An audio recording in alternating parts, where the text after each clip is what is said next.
What drew you to It's a Wonderful Knife to begin with? Uh, it's well, of course, you start with the script, and but I was going to say that I don't like wordplay. So when I saw the title, I was like, "Oh man, it's a wonderful knife." And then I was like, "Oh, there's no other name for this movie that would work." And Mhm.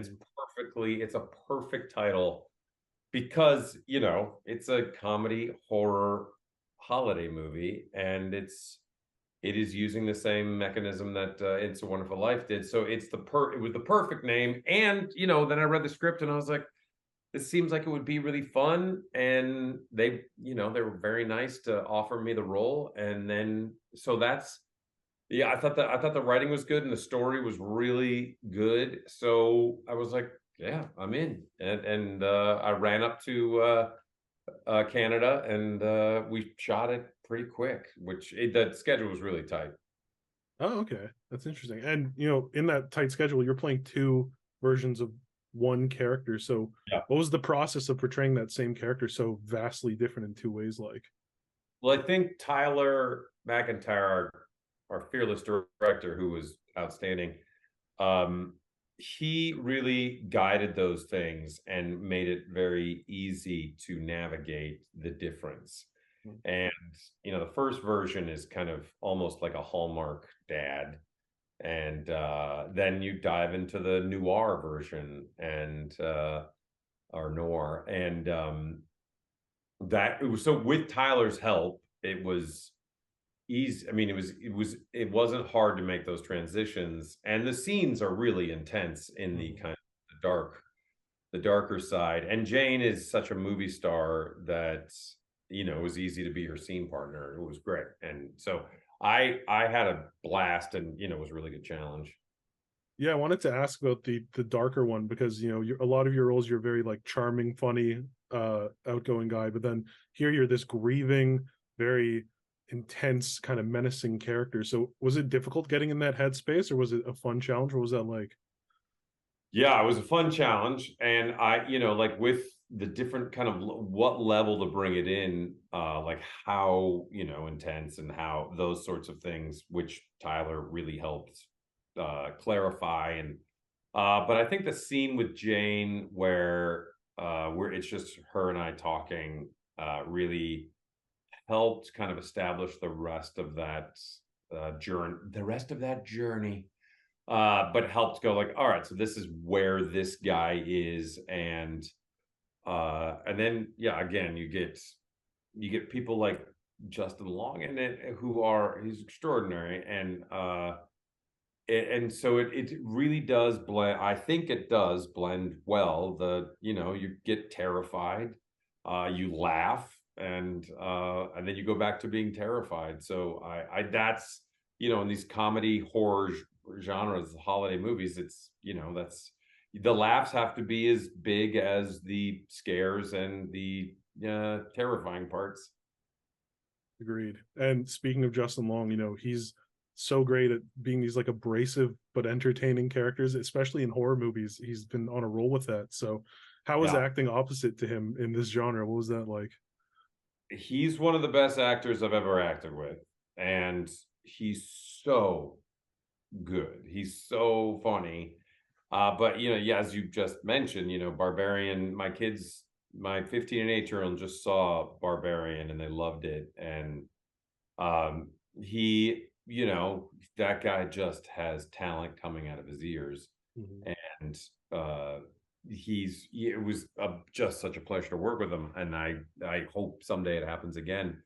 But he's one of those guys where everything that comes out of his mouth is authentic, and he was just so on top of it. And he's like, yeah, I mean, the natural ability which he has honed, obviously, Mhm. is pretty extraordinary. And I think Barbarian, which he was I guess co-lead in, shows just he can do it all. It's which is pretty, and because the character he played in It's a Wonderful Knife is more over the top, and Mhm. it's just so funny and so good, and as you said, menacing, and really creepy, and just so funny. And he's, yeah, so funny. So yeah, I think he provides, when you can be menacing and funny, it's pretty hard to do. Oh yeah, I imagine. And your director, we talked about a bit, Tyler McIntyre. He has such experience with horror. He's done VHS and patchwork and stuff. So, what was working with him like, and how did that passion for the genre kind of come through during filming? He is, he knew exactly what he wanted, which is so important in a director because they're the captain of the ship. And I mean, it sounds so, it's a bad thing to compare, but the opposite is somebody that's not really sure, and that's a recipe for disaster. Uh and he knew exactly what he wanted, which was so comforting. And he knew where the ship was going. When he got what he wanted, we moved on. And I was like, oh, this is why this guy's gonna be directing for as long as he wants to. And so, and with the genre, it's hard to feel it while you're doing it. Hmm. The lighting was really different in the noir stuff, so that was a change. But he really knew what he wanted. And when you get to set early in the morning, and they know exactly what they want with the shots that they want and how they want them to appear, it makes the day go fast. And it gives you just the confidence that you know where this ship is heading. And so that's, yeah, he's really great. Nice. And speaking of Christmas movies, we're coming up on the 10-year anniversary of A Merry Freaking Christmas. How do you Hmm. look back on that experience and working with Robin Williams and making that movie all these years later? Well, when I see 10 years, I'm like, wow, I'm old. It is, I it is a bittersweet memory now because Robin passed so right after the movie, after, as just as we were about to promote it. But I've said this before, but that cliche of don't meet your heroes is definitely not true. And because Robin was everything you could ever hope for in to meet your hero in a movie star. And he wore his emotions in these scenes and on his sleeve. And he really taught me a lot, and I miss him every time I think about him. It makes me uh it's such a happy and sad memory.